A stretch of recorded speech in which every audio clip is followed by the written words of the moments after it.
Pemirsa Metro TV Lampung, Anda masih bersama kami di Bedah Tajuk Lampung Pos dan masih bersama dengan Mas Widodo.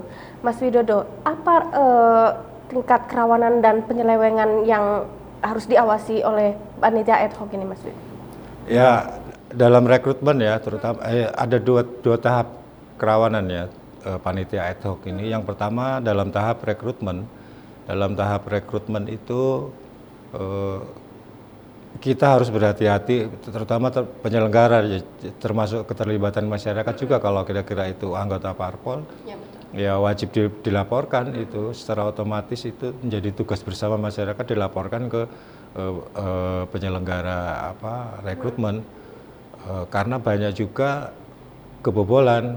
Mungkin rekrutmen itu disusupi oleh kepentingan tertentu ya, untuk memenangkan peserta pemilu tertentu, atau mungkin dia sengaja menyusupkan diri, mungkin menyusupkan diri, dan bisa juga karena sengaja disusupi.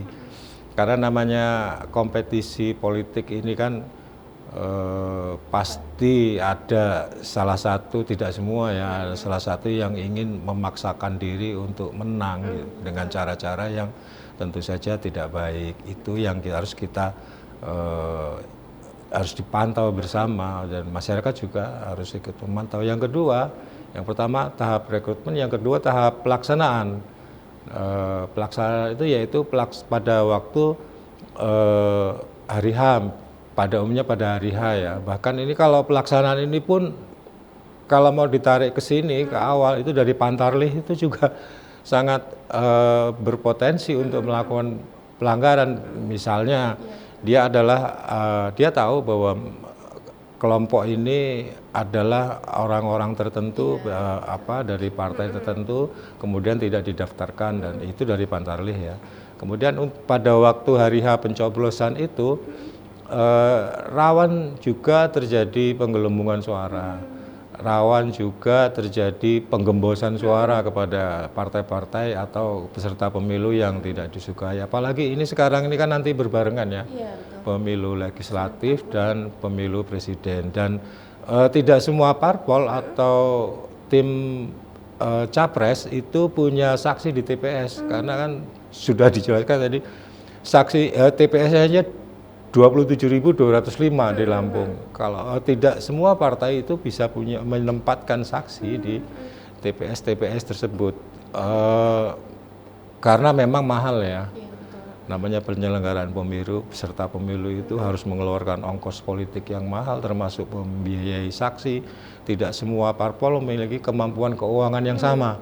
Yang pertama itu. Yang kedua, tidak semua parpol memiliki kader militan yang sama. Kan ada juga, ya udah saya misalnya mau jadi saksi untuk TPS untuk partai tertentu, peserta pemilu tertentu. Ada juga yang menawarkan diri ke partai, ya udah saya jadi saksi, nggak tanpa honor juga tidak persoalan.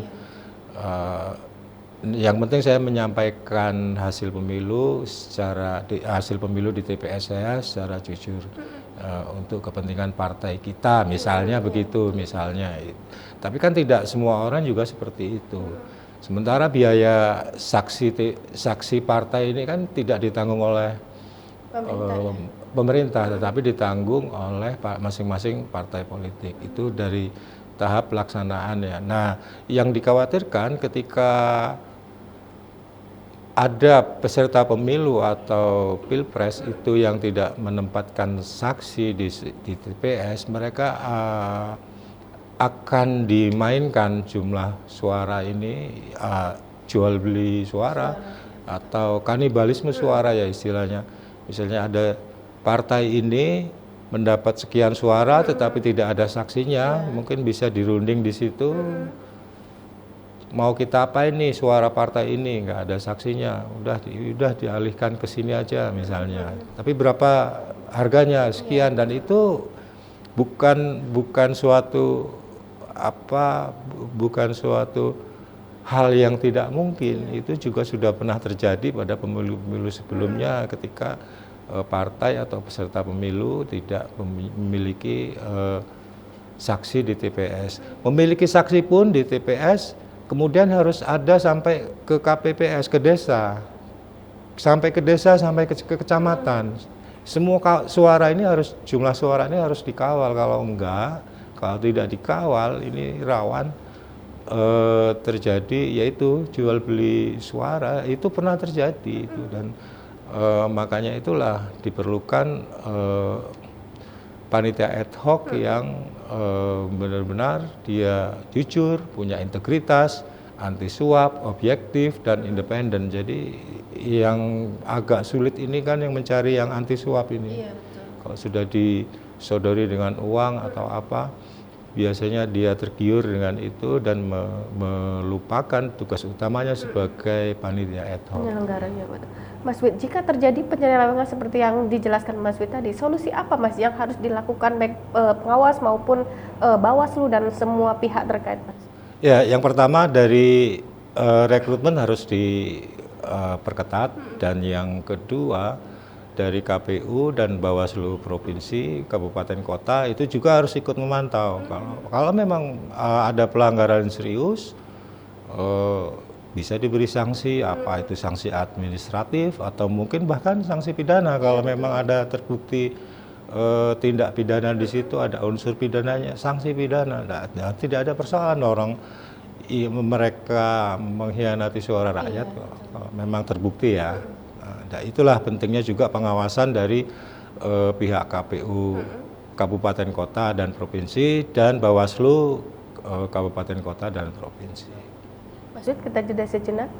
Pemirsa Metro TV Lampung, kami akan kembali sesaat lagi. Tetaplah bersama kami.